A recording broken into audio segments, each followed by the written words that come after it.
Las consecuencias por las elecciones del martes pasado aún se sienten. La legislatura estatal ha quedado dividida. Vamos con mi compañera Karen Vega con toda la información. Karen, sabemos que hablaste con un experto al respecto. Así es, y nos explicó el impacto a nivel estatal de los demócratas manteniendo el control de la Cámara Baja y los republicanos tomando el control del Senado.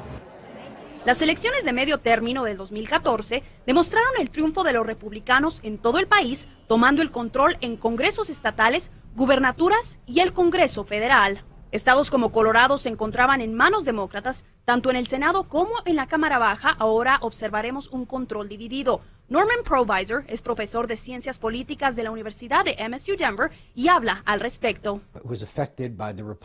Sí, Colorado fue afectado por la ola republicana, pero por ejemplo, el gobernador demócrata John Hickenlooper pudo sobrevivir esta ola y no se ahogó, ya que fue reelecto. Pero ahora tenemos una legislatura estatal que está dividida. Y la pregunta del millón es, ¿cómo van a trabajar juntos tanto los demócratas como los republicanos en Colorado? Lo básico que hay que recordar es que el gobierno estatal, a diferencia del gobierno federal, tiene que funcionar. A nivel estatal se tiene que pasar un presupuesto balanceado, así que con o sin facciones rivales, tienen que llegar a un convenio para que las cosas funcionen. Ambos partidos tendrán que llegar a un acuerdo en temas como explotación de gas y petróleo por fracturación hidráulica, conocida como fracking, presupuestos de programas y el control de armas, entre otros.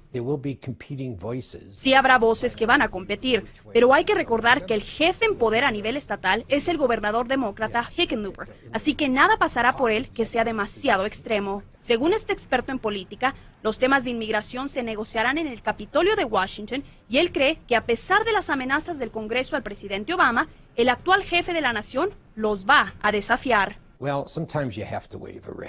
Hay veces que se tiene que torear al toro, así como seguramente los republicanos van a querer revocar el Obamacare, aunque esto no sucederá. Hay cosas que se tienen que hacer porque ya es compromiso. Yo creo que cuando el presidente dijo que iba a tomar alguna forma de acción ejecutiva, es porque lo va a hacer.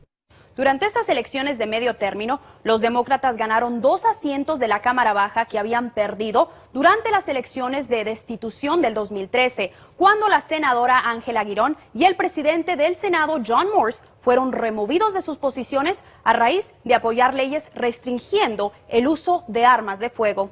Hasta aquí mi informe. Karen Vega, Noticias Colorado. Regreso a los estudios. Muchas gracias, Karen, por ese reporte.